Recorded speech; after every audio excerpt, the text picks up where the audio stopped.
Welcome back to Sports Talk with Dad. My name is Kyle, and as always, I cannot call this Sports Talk with Dad without the man sitting next to me, a man who was alive when umpires maybe knew how to actually call a baseball game. My dad, Tim. Afternoon, everybody. I'm getting to the point I may not be able to argue with you. It's one umpire. We need machines calling balls and strikes. It has to happen. No, it doesn't. It does.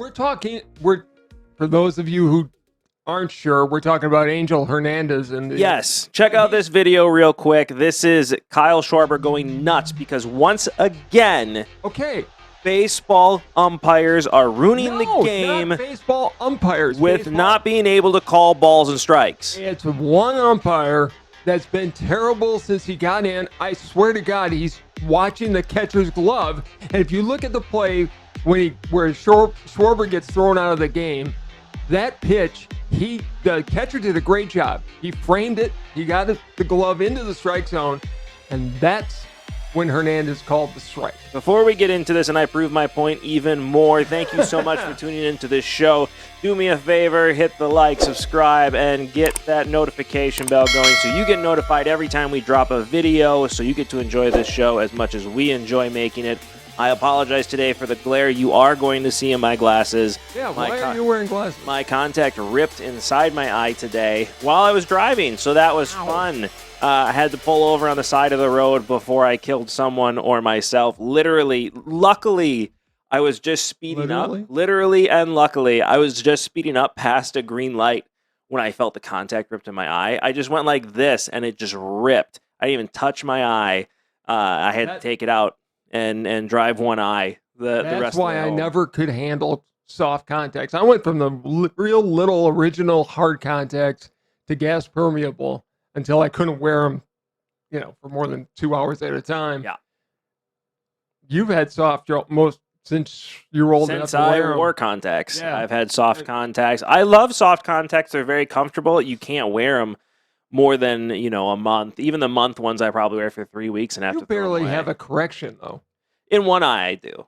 Okay. My right eye is a pretty solid correction. My left eye, I don't know why. Like, my right eye is literally 2 times worse than my left eye. And no eye doctor has ever been able to tell me why that's the case.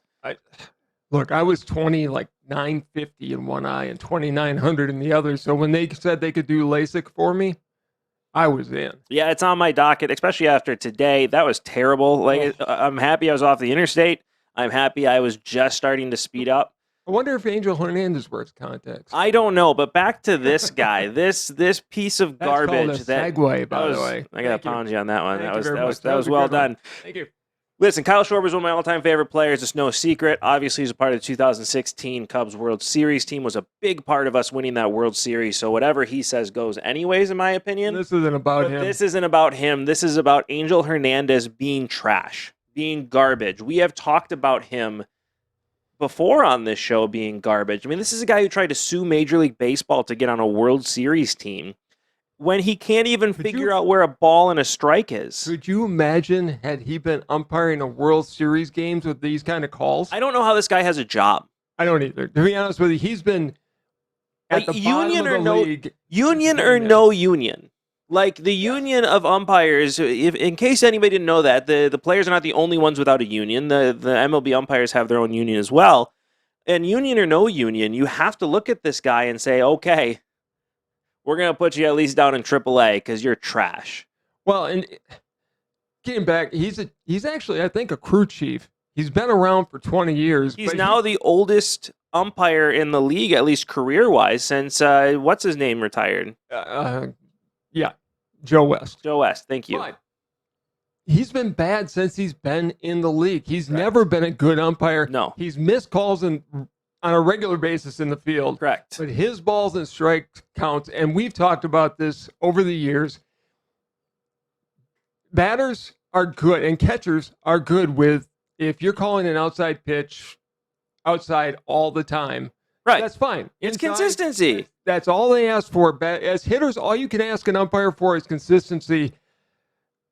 Hernandez has never been, and he is atrocious at it. Sometimes one time the ball that'll be high and inside will be a strike. The next time low and outside will be a strike. I mean, the one he threw out Schwarber on, the one he rung him up on, wasn't even close. Even the pitcher for the Brewers was looking and going, Hader just kind of turned his head like, I can't watch this. Nobody thought that was a strike. Nobody. We've talked about this too. Johnny Bench used to be the greatest at this, where he'd be able to catch a ball almost as it was moving and get it in the strike zone.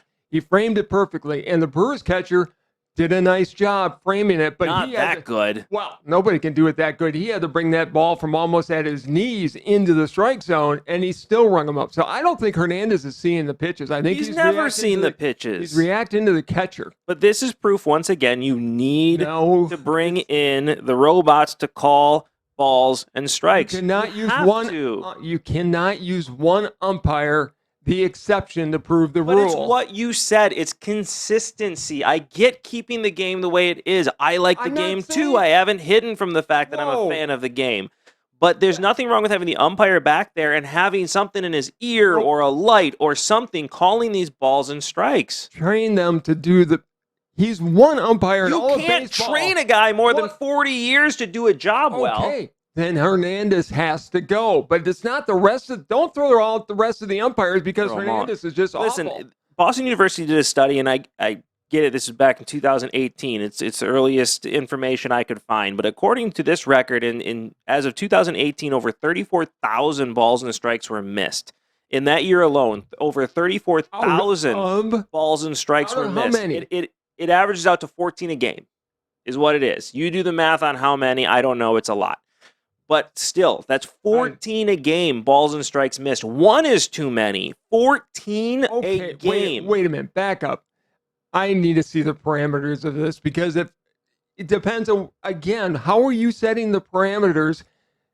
There's a box. It's called a strike zone. But what if the umpire... When the ball's inside the strike zone, it's a strike. When the ball's outside the strike zone, it's a ball.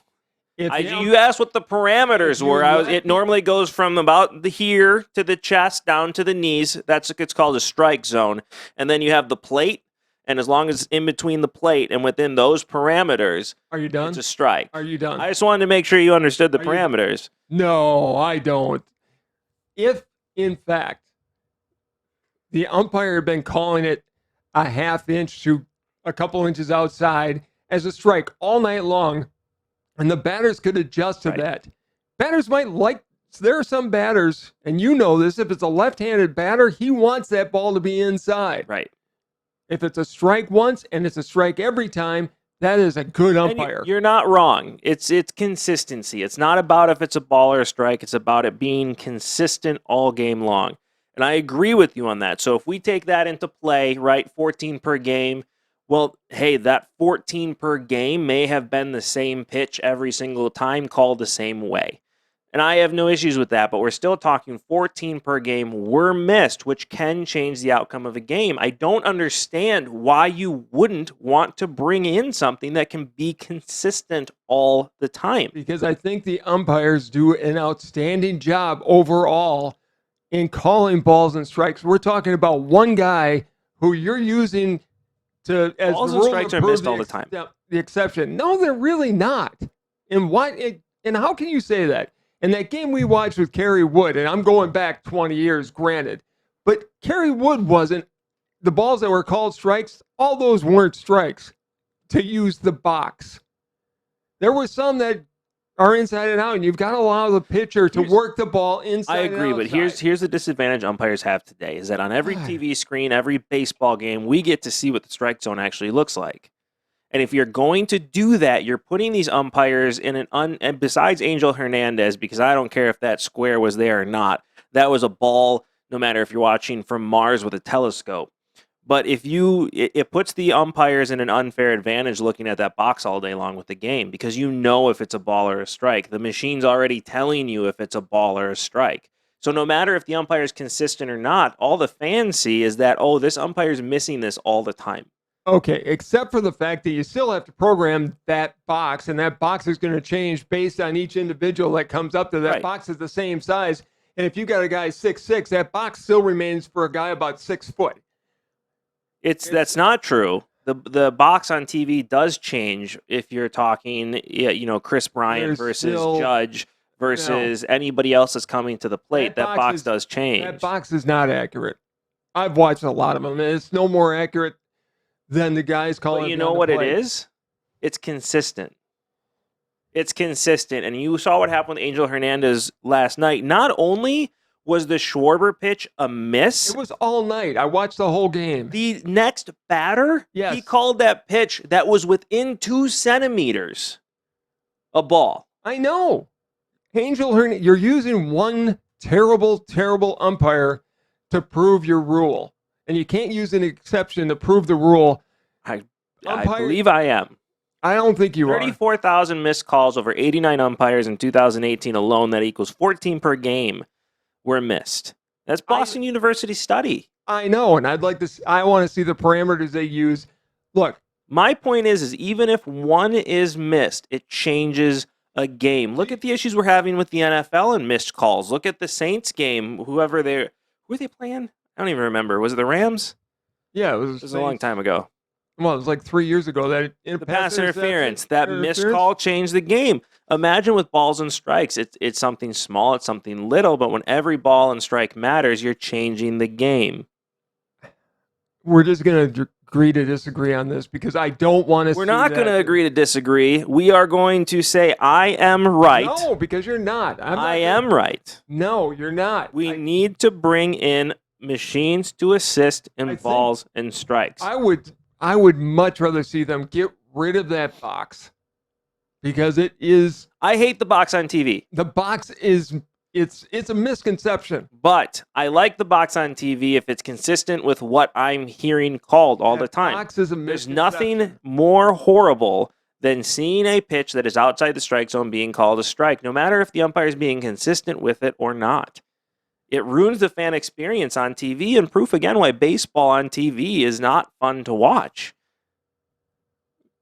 It's Again, great in person. It's the best game in the world in person, other than I would say the right there with NFL hockey. experience in person is not as fun as watching it on TV. I agree Baseball with that. is the opposite, where it's so much fun being in person. It's a hard game to watch on TV, and it makes it even harder when you're seeing things like this happen with simple as balls and strikes, the thing you see every single time Look, being miscalled. do I wish that there would have been replay on the Don Denkinger play in the World Series between the Royals and the Cardinals?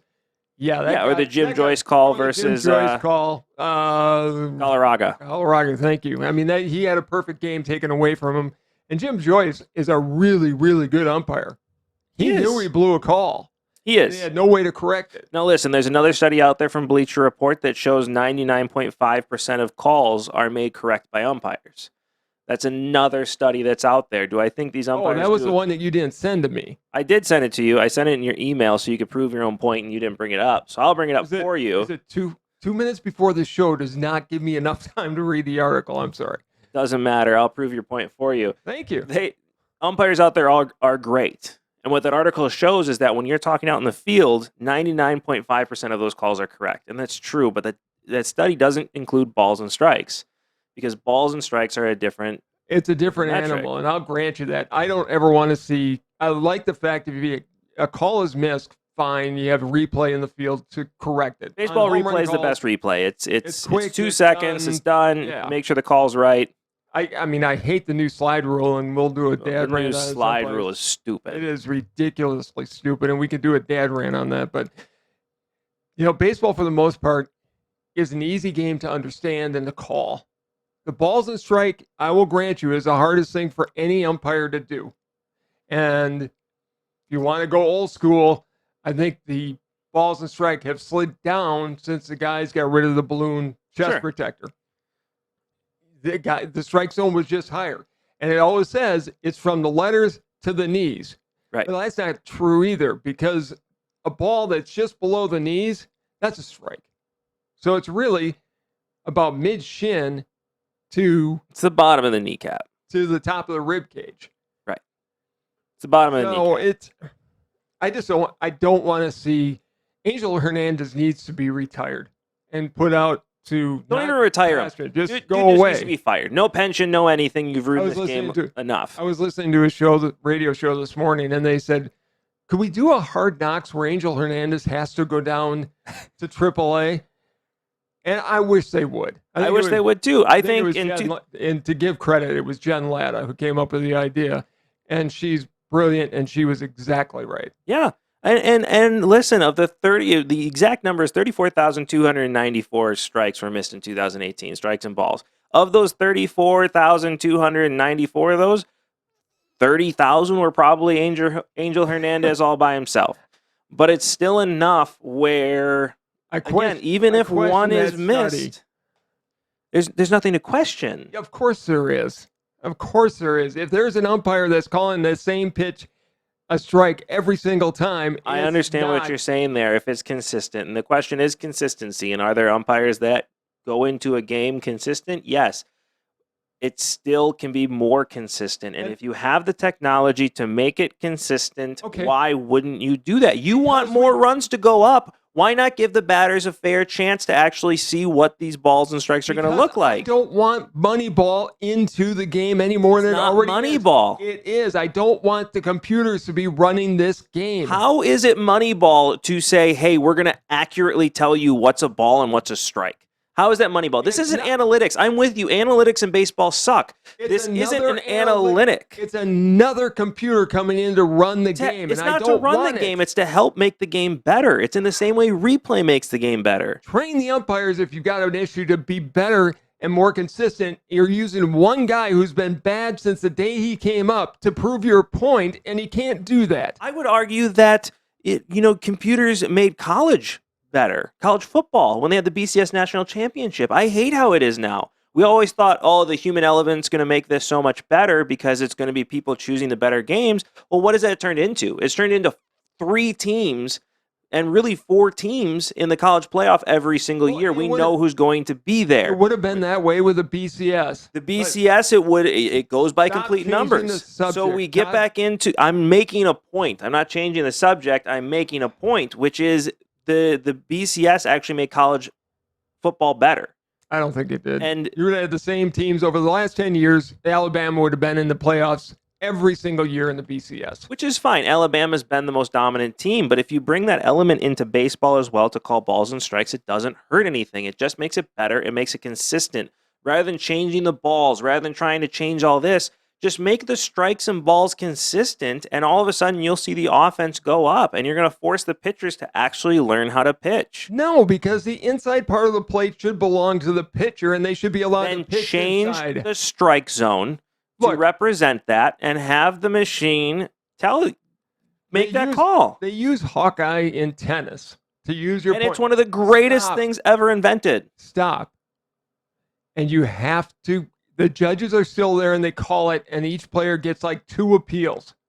If you want to do something like that and give each player like 1 appeal where it goes up top, shows a ball or strike, and then we move on with life, fine. I actually think that can be experimented with in the minor leagues. But I don't want to turn over the entire balls and strikes to a computer. So wait, let me get this straight. The man who has complained more than anybody about the game taking too long and how even replay in it now is taking too long wants to bring in something else to question balls and strikes? How long does it take in tennis? 2.2 seconds. I don't know. I'm just coming up with that, but it's not long. It's probably less than 2 seconds. If you're giving a player, or if you give each team 2 chances to do appeal during a game, it's not going to lengthen the game. Why they haven't put in the pitch clock, why they haven't done some of the other things they were talking about to speed up the game is beyond me. Number 1, 2 appeals is nowhere near enough for Angel Hernandez behind the plate. Well, Angel Hernandez would have every pitch appealed. Number 2, if you're going to do it in that type of situation, and tennis is different because tennis, you have 8 people there that are line judges just watching the ball. You have 1 guy watching the ball. That's his whole job. You have somebody on one side. You have somebody on the other side. Balls and strikes. Well, no, they don't have balls and strikes in tennis. Calling balls and strikes. I know, But I'm just saying, you've got one guy watching you've got the little box for tennis, and that's it. And they don't watch those lines. We're getting a far field. No, we're proving my point. Keep going. No. There are multiple people watching the lines in tennis, which is why you don't need it all the time. There's one guy calling the serves. You're absolutely correct. Correct. Only the line judge actually calls the serves if they're in or out. There's one person doing that. But other than that, the rest of the lines are called by multiple people being watched. And Sure, and you've got multiple umpires in the game. You do, but one's calling ball and strikes. One guy's calling balls and strikes, and that one guy should be able to be trained well enough so that he actually can do the job with consistency. You're using one guy to prove your point, and I'm going to use the rest of the guys who are really, really good, and you never hear other teams complaining about them. There's only one guy you hear that people are upset about. Or you can just bring in the machine to call balls and strikes, and then you never have to worry about it. No. And then it's consistent, and then offense goes up, and defense gets better, and the game gets better because now everything's consistent, and now people can practice for it, and now people can get used to it. How's it going to be? You're going to bring it down to the minor leagues where you're going to have a box guy calling it, a box calling balls and strikes in Little League? Have the umpire behind the plate, just like the pitch com, and the robot just goes, ball one. And then it goes on the other side, strike one. And then when it's strike three, it says, do your little dance, he's out. No. And they do their funky little dance to call him out, and then that's it, and it's perfect. It's far from perfect. The umpires do a great job, and I'm going to fix baseball. We're going to agree to disagree on this one, obviously, because you're old. I said that 5 minutes ago. Yeah, I know, but I still proved you wrong. But another way that I did prove you wrong. Oh, God. Is it going to be one of those kind of shows? It is, because I was right about a lot of things this week, and I'm really excited because it never happens. Very rarely in my life do I get to be proven right on this regular of a basis. You said the Bucks game was going to be insanely close, and the Bulls defense has figured out Giannis and the Bucks, and Chris Middleton's gone. No, what happened? What did I say? Grayson Allen stepped up, Bobby Portis stepped up, and the Bucks rolled. Well, they haven't won it all yet, but they're going to. They're going to. I think it's going to be over by the time this thing hits the airwaves. Not if you do your job and get it up right away, but that's another story. But one thing I will say is that Giannis has proven he is by far and away the most dominant player in basketball. Giannis is a Greek, not only freak, but a Greek god. He is at this point, considering where we've talked about this at different times, but he ended up in the perfect place with the right attitude. Yeah. He came to Milwaukee and a guy, and for those of you who haven't heard the story, he sent his entire paycheck home to his family before they moved over here. Correct. To the point where he didn't even have enough money for a ride to the stadium. So he was actually walking the 2 miles to the stadium from where he lived. Yeah. He went to Western Union, sent all the money over. He forgot to save enough money to get a cab ride to the stadium. And a guy in Milwaukee saw him and said, "Are you going to the arena?" And he said, "Yeah." He goes, "You need a ride?" And he gave him a ride. Now, that would not happen in any other city in the NBA. Probably not. Well, some places he may not be a basketball player anymore. They even recognized him. I mean, from the way Giannis tells the story, they said, "Hey, you're that Bucks rookie, right?" Yeah. They just gave him a ride to the stadium. Never asked for a thing. But you hear that all the time. Who was the player? Devon House got stuck in Minneapolis. Some Packer fans drove him 6 hours from Minneapolis to Green Bay. That says more about Wisconsin sport fans than anything else. It had never happened in any other place in the country. Yeah, I mean, that's just how people in Wisconsin are. It's the reason you and I moved back and love living here. People here are just a different breed. They are. I don't know how to explain it. I don't think you can explain it because other people are going to watch and go, "You're out of your minds. The weather is there, blah, blah, blah." And it's hard to explain. There's a reason. I mean, there's statistics in Wisconsin ran for a second, but there's statistics out there that show when people move here, they stay here. You just get here and don't leave, and it's because it is such a great atmosphere all the way around, especially when it comes to sports. And Giannis came into a perfect place where, listen, Giannis Antetokounmpo walks downtown Milwaukee all the time to get his Thank you. I could not say that. To get his street tacos, and people recognize him, and for the most part, he's Leave just him left alone. I mean, I told you the story. This is going way back in time, but my dad used to sell hunting and fishing licenses in Portage, Wisconsin, where I grew up. Henry Aaron, Johnny Logan, and Eddie Matthews came to where he was selling the licenses and got their license. He's telling me the story later. I said, "You didn't get an autograph?" And he's like, "The last thing they wanted to do was being bugged for an autograph. They were here to go fishing, and I sold them a license. So no, I didn't get their autograph." Gee, and then my dad swore like a sailor. But He did. there was an expletive at the end. But that's just the kind of people that are up here, and Kareem has said it. Henry Aaron had said it. Giannis has said it. They love living here. They were accepted as soon as they got there. They could buy houses wherever they wanted to, even back when Henry Aaron was playing in Milwaukee. And he said the people were great to him. Nobody cares. Nobody cares. It's just come on in and play, do your thing. And if you win, you're going to be cheered. Yeah. As long as you're not doing anything that affects my life. Live your life. Couldn't care less what you do. Exactly. You do you, man. And Giannis came in as a very, very raw talent. Raw as it gets. I mean, he was Greek B League at best, and he worked, and he built himself to being the greatest player in the world. I'd argue it's not even close anymore. Even close. I mean, he is the best player in the world right now. Your comparison to Shaq was pretty apt because they have that kind of game. You know who I stole that from? Shaq. Shaq. Yeah. And he's dead on with that, too. He is. I mean, because that was one thing Shaq had always said. You say my game wouldn't work in today's league. My game is in today's league. Giannis. And points right to Giannis. The only difference is Giannis has learned how to shoot a free throw. He makes them when it counts. Let's put it that way. He did last year. And he hit a three-pointer last night. But, man, it was awesome to see Grayson Allen and Bobby Portis step it up like I knew they would. Chris Middleton has just proven to me he is a poor man Scottie Pippen. I said it last week. You don't need him. You just need other people to step up, and I think that's what's great about that Bucks team. They do have other players. Well, if Giannis goes down, it's over. Yeah, it's done. I mean, Giannis goes down, the Bucks aren't doing anything. But as long as you have Giannis Antetokounmpo, you just need your role players to step up and fill the void if another player goes down. It's a next man up situation. That's going to be put to the test in the next round because it's probably going to be Boston. It is. It's going to be Boston. It will be Boston. That's going to be put to the test. And can I give Kevin Durant a shout out?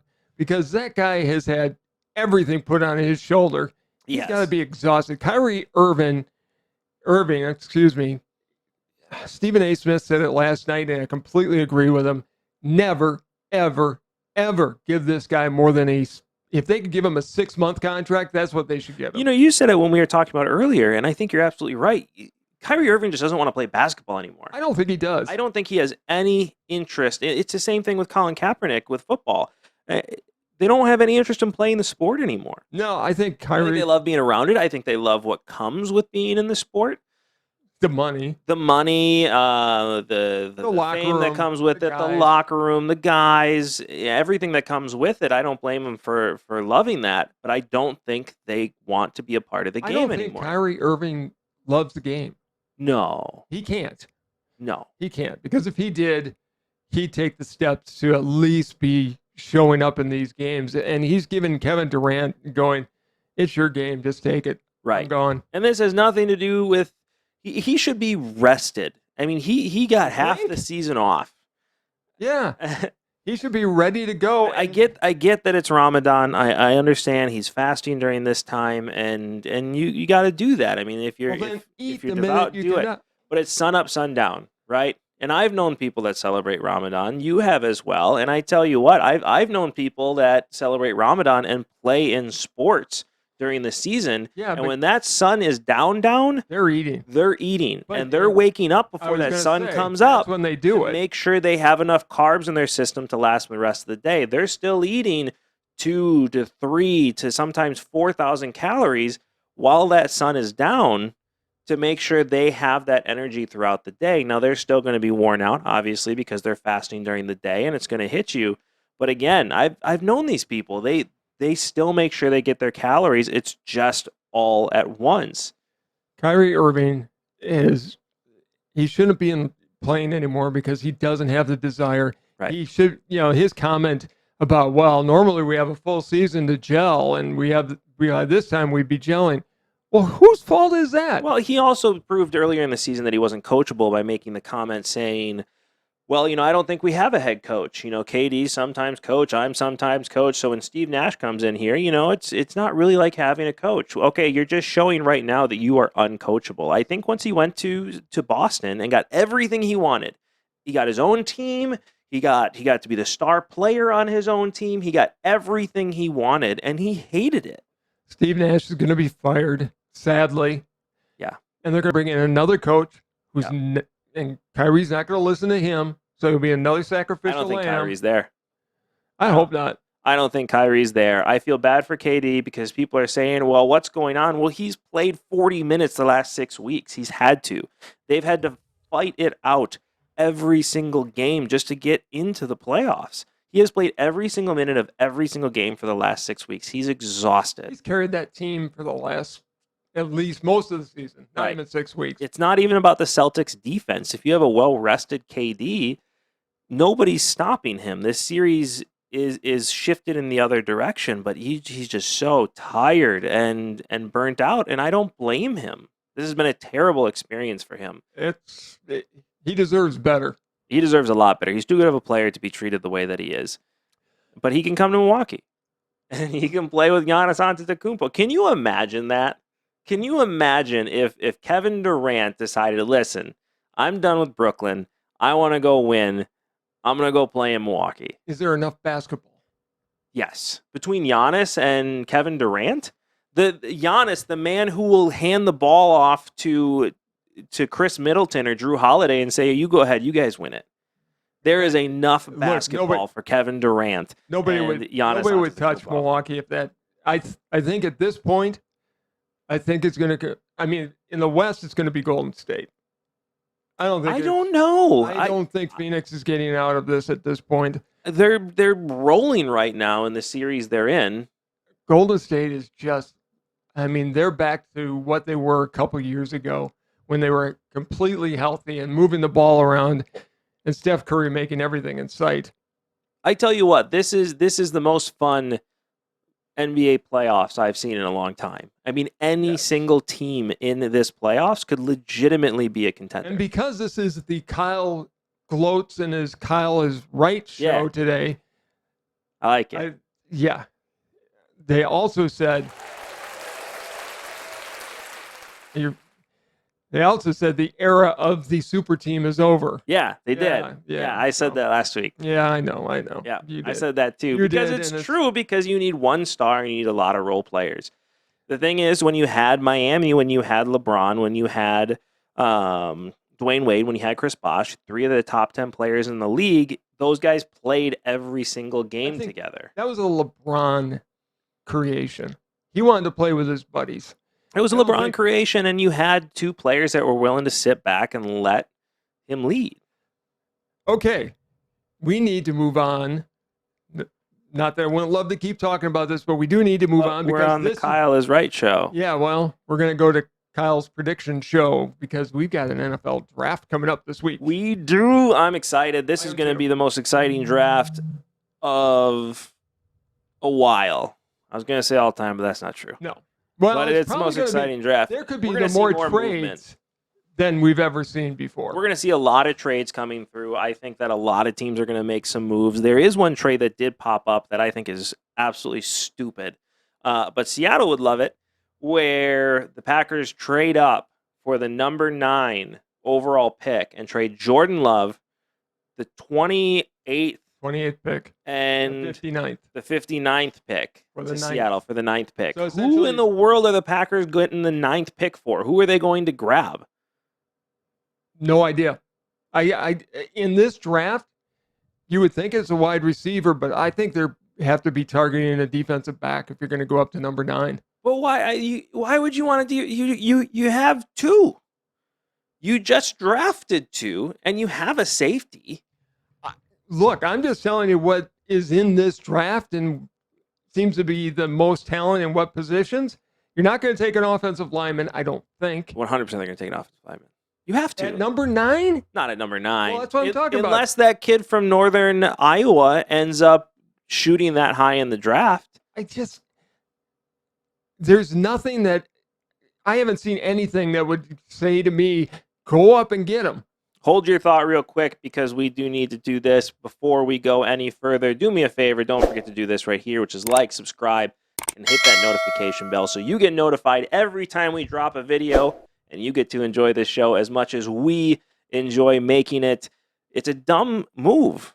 And it's just not going to happen. Now, I still think, and this is what I'm waiting to happen so you and I can both gloat because this was our creation together. I guess it was both Okay, of us. fine. You came up with it, but I'm going to take credit for your successes. Apparently you just did. Yeah, I did.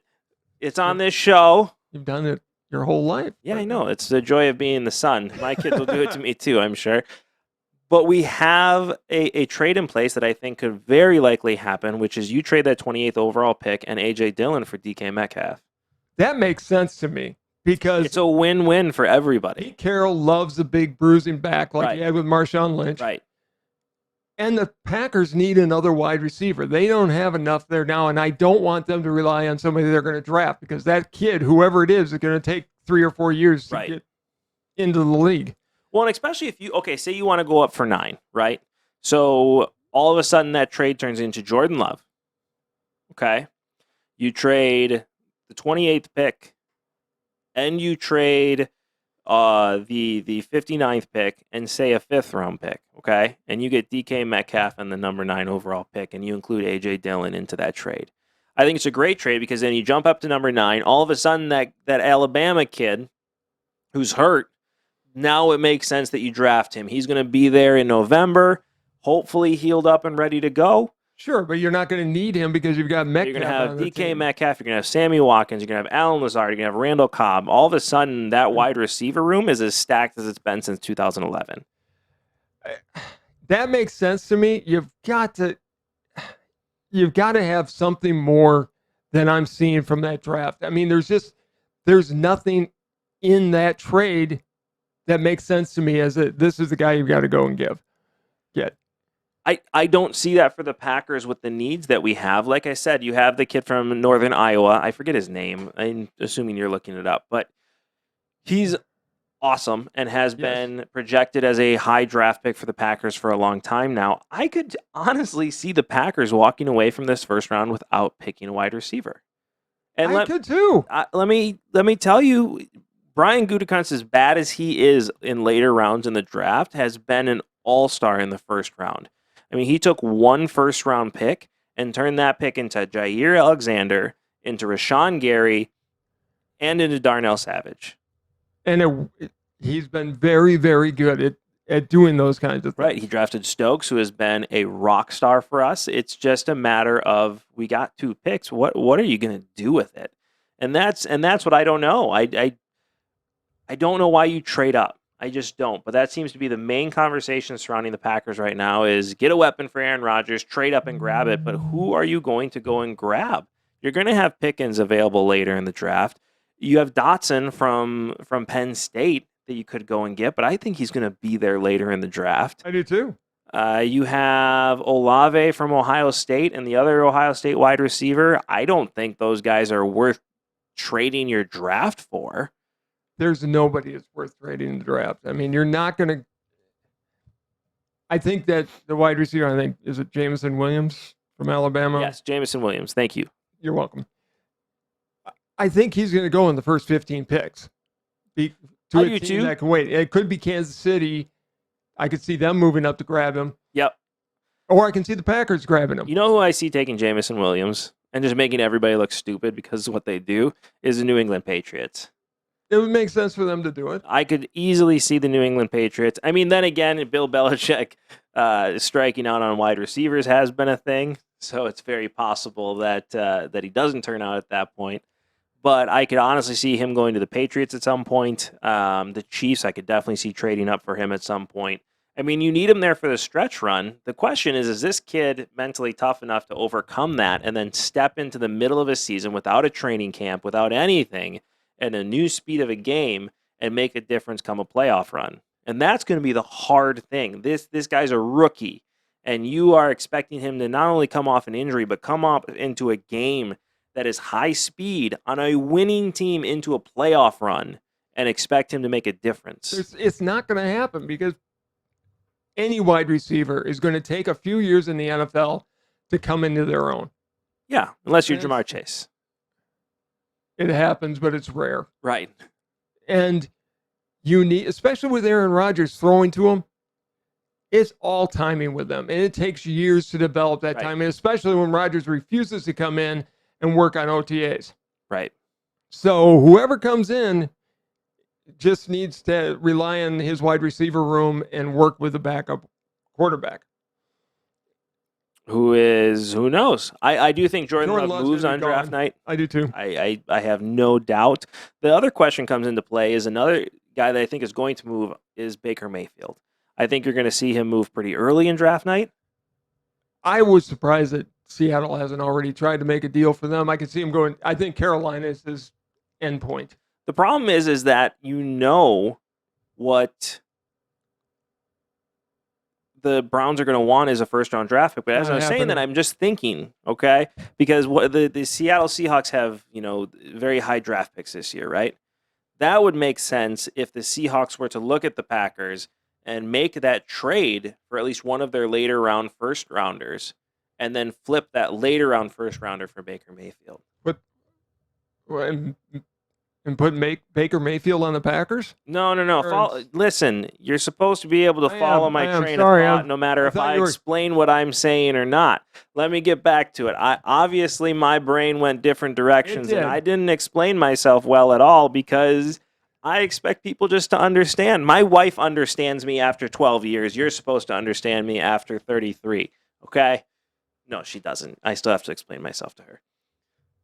Over and over. Don't give me that look. So hear me out. What if the Seattle Seahawks and Green Bay Packers make a trade for the 9th overall pick? Okay? Whatever the Packers are going to take, I don't see they would. By the way, speaking of that, and looking at the first 10 picks. I can't explain myself, by the way, I if will you let interrupt me. Get over yourself. There are two players. You got Kyle Hamilton, who's a safety from Notre Dame, or you've got the quarterback out of Cincinnati, Amon Gardner. That's the guy I think the Packers think they can get at 9. A quarterback or a corner? Cornerback. Why would you have Jair Alexander, who you're about to sign to a massive contract and make him the highest paid defensive back in the league? Yep. You have Stokes, who you just drafted last year, who showed up in a big way for the Green Bay Packers last year. This is Goody we're talking about. Why would it be awesome to have 3 corners? Sure. Don't need one. Okay, here's the other ones. You got edge rushers like Kayvon and no edge rusher after the first 2 picks are worth it in the top 10. You got tackle Evan Neal out of Alabama. Great pick. You've got Ekwonu.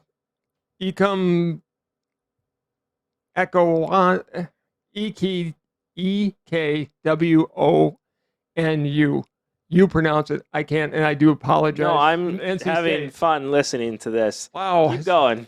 I mean, I could see that. Charles Cross is not going to be there. No. He's in Mississippi State. He's going. Derek Stingley Jr., I think is going to be gone by number 9. Maybe not. That may be who they're targeting. But I don't think he'll be there. And you got the kid out of Michigan, Aiden Hutchinson, who's not going to be gone in the first 2 picks. So, unless the Lions do something stupid and draft a quarterback, which is highly possible. Yeah. I mean, he'll go to the Lions, unless the Lions are smart and draft a tackle. Here's another thing I heard, by the way. Did you hear what Matthew Stafford's wife just said? What? Matthew Stafford and his wife went to some charity event in Detroit, and they went to the game and saw Miggy hit 3,000. Yeah. Which, by the way, that should have been a huge story. Yeah, we'll get back to it. We're going ADD. Because of baseball allowing juicing. I haven't even explained myself yet. Okay, explain. Go ahead. His wife had said that after his contract, Stafford's coming back to Detroit. Oh, I can absolutely see that. I could too. Come back Especially 1 year. That tells me right there that they're not drafting a quarterback. If that's really on people's minds, if that's what you want, you build this team from the inside out and then bring back Stafford. And Bring can in- you imagine Jared Goff for the second time on two separate teams being gotten rid of for Matthew I think Stafford? what they're saying is Stafford will come back, maybe sign a one-day contract. He's going to retire a Lion. He will retire a Lion. And I think that's what I think he he was comes getting back. at. But think about it. If Stafford comes back Oh, I feel sorry for Jared Goff. and wins a Super Bowl with the Lions, That's not happening. They just aren't hear that me close. out. Hear me out. We're talking 3 years from now. Stafford comes back, wins the Super Bowl with the Lions. Does he then take over the greatest of all time from Brady? No. Because, I mean, if you win a Super Bowl with By the the way, Lions, you Bart- got to be considered by the the way, greatest of all time. No, Bart Starr is the greatest of all time. We've had this conversation. He won 5 and 7 years, and he can do everything Brady did, only he did it 40 years before. Without But free that's- agency. But, okay, But, okay, different eras. But, I I mean, mean- I'm just saying, like, if you win a Super Bowl with the Lions, are you now the greatest of all time? you got to be. Stafford's a great quarterback in a very horrible situation his whole career in Detroit. Yeah, and he could come back and win one in Detroit, and I'm sorry, he's officially the greatest of all time if he So wins they- one in Detroit. But explain my thought beforehand. What if Seattle, we're going back a little bit here, what if Seattle actually trades with the Packers, gets a late-round pick, and then uses that late-round first-round pick now to trade for Baker Mayfield? I could see that. I mean, Baker Mayfield would be a good. I don't know if his attitude would be good in Seattle. But he's, I mean, you're going from somebody who's very quiet in Russell Wilson to somebody who's not very quiet in well, and he's Baker Mayfield. Baker Mayfield's done the poor me act, I think, a little bit too often this year in the offseason. I mean, it is poor me for him. I don't blame him for coming out and saying, "Listen, I was promised this stuff, and now all of a sudden it's not coming true, and they just screwed me." Well, Like, I don't blame him for saying "poor me" for that. He hasn't really said much else You besides had one OB podcast. you had OBJ on your team, and you never even looked at him. Yeah, and that is on Baker. I mean, that's on Baker. By the way, number 9 in this draft that I'm looking at, this draft projections, has Jamison Williams at number 9, which is where the Packers would go up and get him. I think that's what they're looking at. You're asking for a lot from a kid to come back from an injury and step into a position in the playoffs. It makes no sense to me either. Would I love to have him for the next 3 or 4 years? Absolutely, because I think he'll work his behind off and become a great wide But receiver. then you got to make a trade for a wide receiver that's out there as well. I mean, if you can make a trade for DK Metcalf, It's the only one that makes sense of what's left. and out then there. you trade up. I mean, again, Jordan Love, a first, a second, package them all and in. AJ Dillon for DK Metcalf and the number 9 overall pick. I think, and then you draft Williamson. I think it's one of the greatest drafts of all time. We can stop talking about it. I don't care if you give up 2 first-round draft picks for that, and AJ Dillon and Jordan Love. Well, Go for it. and I've had people, fellow Packer fans, going, "You never give up to AJ. He is AJ Dillon. He's such a great player." You're gonna have to give something up to get DK Metcalf. If you look at the environment that they've got and who's got talent to make the trade, the only one with a wide receiver that can come in and fill out our wide receiver room is Seattle. They like guys like AJ Dillon, and I Yeah. think he's expendable because we still have Aaron Jones, by the way. People forget Aaron Jones very quickly, and I don't know why, by the way, who he just signed to a massive contract. And also, you then can look at Detroit and trade and get Jamal Williams back, which why wouldn't you do that? Now we have that 1-2 punch we had a few years ago that got us to the NFC Championship. We're not missing anything at that point. You have DK Metcalf, you have Sammy Watkins at that point. Then you all of a sudden are trading up to number 9 to get Williamson, who's going to be back in November, who can play that number 3 receiver now and not be rushed back into things. And oh, by the way, I think one other thing the Packers should take, and I can't believe that he's being projected as a day 3 pick, is Jake Ferguson, the tight end out of Wisconsin, who has, from what I saw in the college football last year, the best hands in the country. You just like him because he's Barry Alvarez's grandson. Has nothing to do with it. Matter of fact, that would be a reason not to like him. He's big. He's the tight end that can catch the ball, and if he is, he'd be a reach to go up and get in the 2nd or 3rd round if he is a day 3 pick. Yeah, he would. Can you imagine the pressure on that kid, though? Like, honestly, can you imagine training camp? Wisconsin Badgers are followed around in Green Bay already, no matter when they're drafted. Can you imagine Barry Alvarez's grandkid being drafted by the Green Bay Packers? Yes. I wouldn't wish Wait- that upon anybody. Wait a minute. If you were J.J. Watt or T.J. Watt, which the Packers could have drafted both Different. of them, but let's not open that wound. Well, They we were couldn't have drafted JJ. JJ went No, with they the number could've- 10 overall pick. true, but they could have drafted T.J. They could have. He was on and the they board. could have gotten J.J. Watt. But I wouldn't have paid $30 I wouldn't have million done that for either. either. I wouldn't have done it either. But if T.J. Watt would have come to Green Bay, he was a star. He's a kid from a high school here.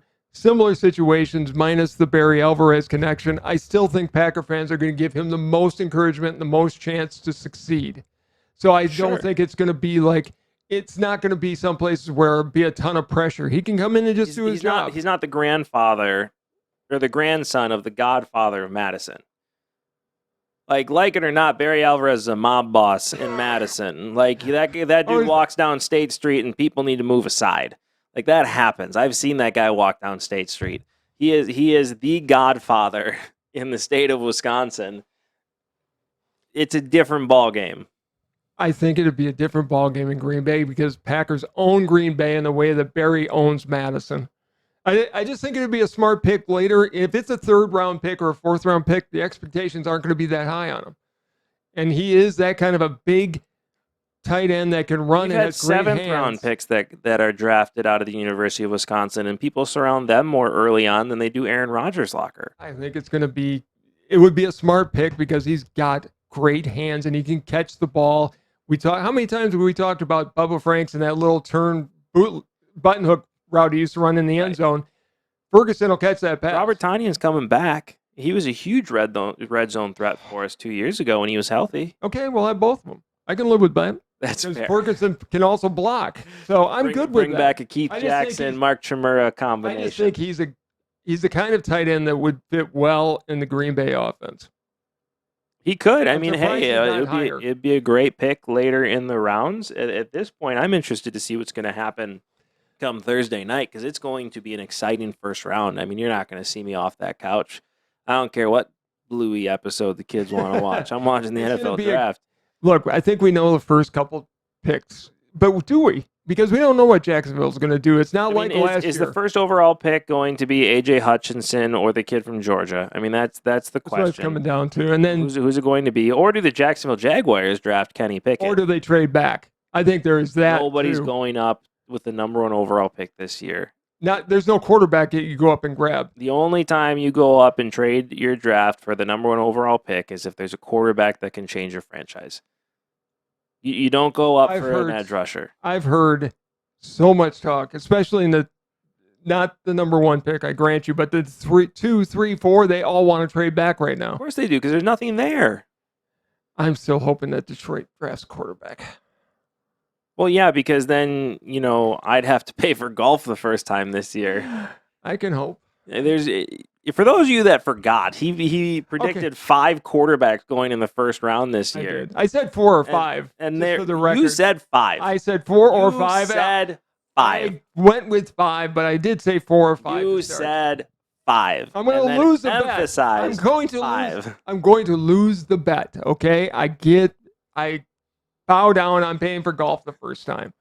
5 quarterbacks. I don't know how you ever thought 5 quarterbacks were going in the first round. This really is a Kyle Gloat day, isn't it? Because you were wrong about that too. It's never going to happen.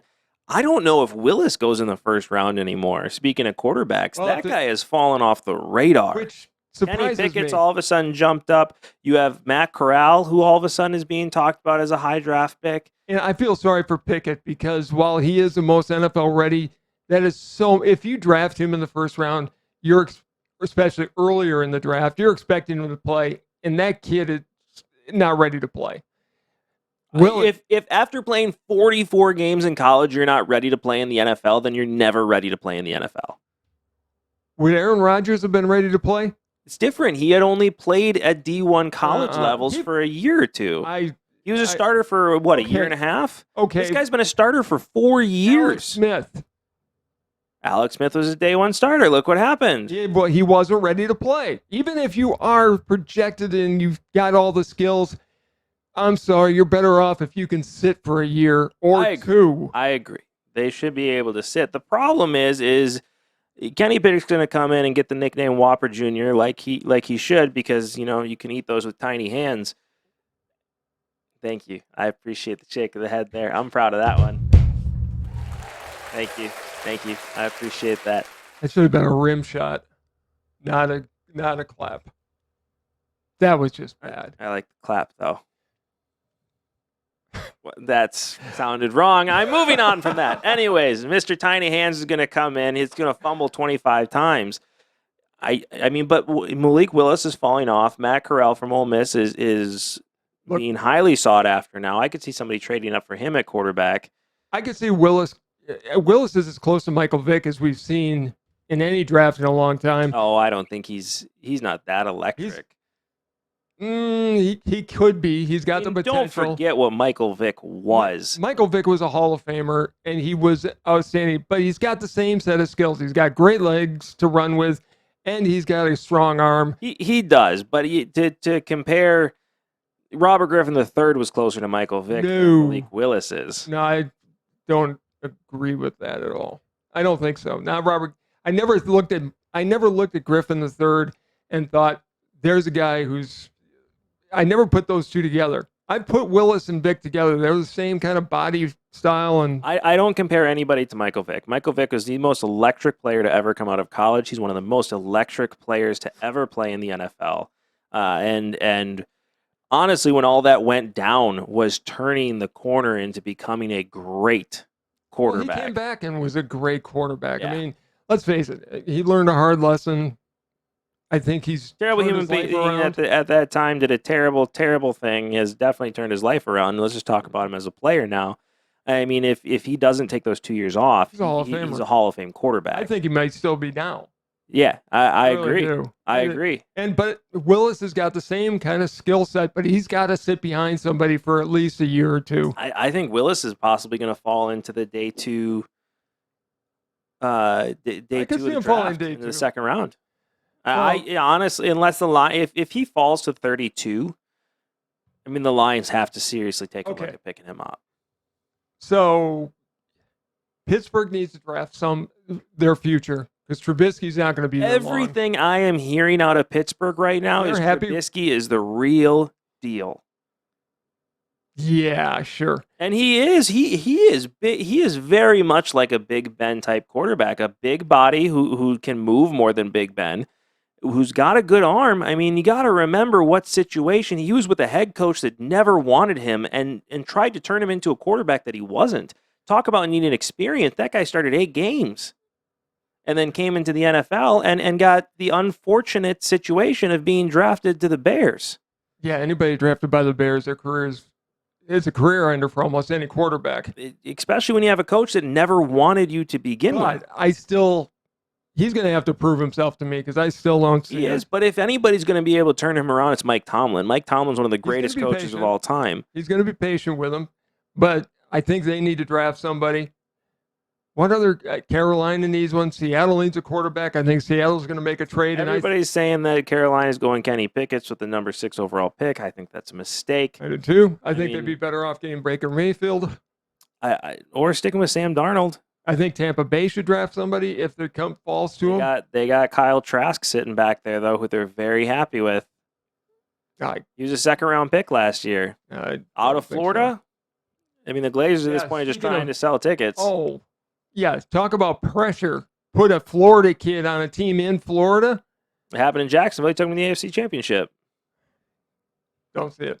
And then couldn't even be a backup in Green Bay. I was going to say, can't. Yeah, where is he now? But time will tell.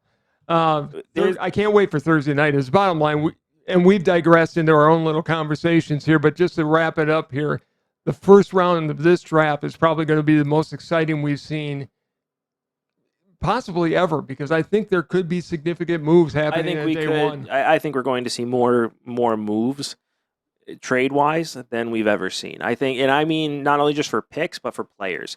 I think a lot of big-name players are on the move. I think Baker Mayfield is going to move Thursday. I think that DK Metcalf is going to move on Thursday. I think Deebo Samuel is going to move on Thursday. He did not get traded to the Jets, no. Oh, so it was just a rumor. I think it's going to happen. You did what boomers do, and you looked at the headline and then called me, and then I looked like a fool when I told other people, and they said, "Where did you hear that?" And I said, "Well, my dad told me." And they I said, think well, it's he's wrong. So thanks it's for going to that. happen. You're welcome. I'm happy to do that. I do think Deebo Samuel's going to the Jets. I think that makes a lot of sense. I still am going to say, and I think while Sports Talk with Dad didn't get credit on the Craig Karmazin show yesterday, that should be a bet that Craig makes and says A.J. Dillon. I think A.J. Dillon's going to move Seattle for DK Metcalf. I think it makes too much sense to not make that trade. Like, you trade A.J. Dillon and a first-round pick for DK Metcalf. You throw in more picks with them and Jordan Love to move up to number 9. That way you can draft Williamson from Alabama. That would be a monster trade. It would be an awesome trade. I think McLaurin out of Washington stays put. I don't think he goes anywhere. I think they figure it out. I do think A.J. Brown moves as well. I don't think he'll go to the Packers. I could see him with the Jets. I could see him, honestly, to the 49ers. Could happen. I don't think New England makes any trades because they never do. I could see New England jumping in, though, because you have to give Mac Jones some weapons. I said before that the Patriots are my pick out of the AFC, and I'm sticking with that, but you have to give him somebody to throw the ball to, and what better than trading for an A.J. Brown, not a Deebo Samuel, but it would be interesting to see what Bill Belichick could do with the Deebo Samuel type player. You don't have the Tom Brady influence to calm them down like you did when Randy Moss went there. Randy Moss shut up and played because of Tom Brady. Randy Moss would have shut up and played in Green Bay too, but yeah, well, let's not open that wound. But I think Dallas, and that's the one team we haven't talked about. Dallas is not going to be quiet. If everybody else is making moves, they're going to step in and do something. Well, what are they going to do? I mean, they have massive contracts in Ezekiel Elliott. They did cut Amari Cooper, but he's still dead cap. You just gave a massive contract to Dak Prescott. You just gave a massive contract to why can't I think of their receiver name? It doesn't matter. You're going to give a massive contract to your other receiver. I mean, you got some big contracts out there and coming up. I don't see who they can trade because any of the big receivers that are out there right now possibly looking to be traded are going to require contracts upon signing. You know what? Part of the deal. You know what all this is going to mean? That Friday show is going to be a lot of fun. Friday's show is going to be a lot of fun because there's going to be a lot to talk about. This whole weekend of drafting is going to be amazing. And this is where, again, the NFL wins, right? Because there's NBA playoffs, there's MLB baseball going on. We're all talking football. We're all talking about football players that haven't even strapped up yet. Well, I can't wait to have for our next show on Friday. I can't either. Late Thursday night. Once again, I will get to. I have a good feeling here that I'm going to get to do another gloat round. Okay, the 5 quarterback gloat, you're going to get a free round of golf. That can't be a big gloat. You just can't do it as a big gloat. I'll make it as big as I want. I'm the one that won the bet. All right. It's going to be whatever. That was just a dumb call. I mean, I think we call this show a wrap because I'm tired of being beat up on. And we'll come back on Friday. We're going to see some more trades coming in. I mean, what is your big, before we end, I do want to make one because our next show is going to be Friday after the first round is over. Right. If you have to say with one predictive certainty that's going to happen on draft night, what is going to happen? What's your call? You have to put money on it. Green Bay and Seattle will make a trade. More specific.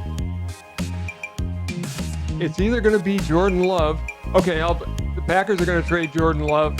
In Seattle, I still stand by what I said before. Metcalf is going to be a Green Bay Packer before the draft night is over. That's a good one. I think that's a good call. I put money on that as well. My money is that the Jets make a trade for Deebo Samuel. Well, considering it was already announced over the weekend, yeah, I think you're pretty safe with that. Yeah, you didn't take it. I gave you the first chance to make your pick, and you went different. By the one I made. I bet on the good horse. I suggested that draft or that trade literally 4 weeks ago. Once again, you had the opportunity to make that pick. And I gave you first choice. Yeah, and I stand by it. I don't go with the easy ones like you did. When I'm betting money, I'm going to take as much of a sure thing as I can. Thanks a lot for joining us today. Before we leave, though, you do need to do one thing for me, which is this right here. You need to like, subscribe, and hit that notification bell so you get notified every time we drop a video and you get to enjoy this show as much as we enjoy making it. Thank you so much for tuning in, but wait, we are not done yet. And now we're done. Thank you so much for tuning in. This has been Sports Talk with Dad. Retire Angel Hernandez. Bye, everybody.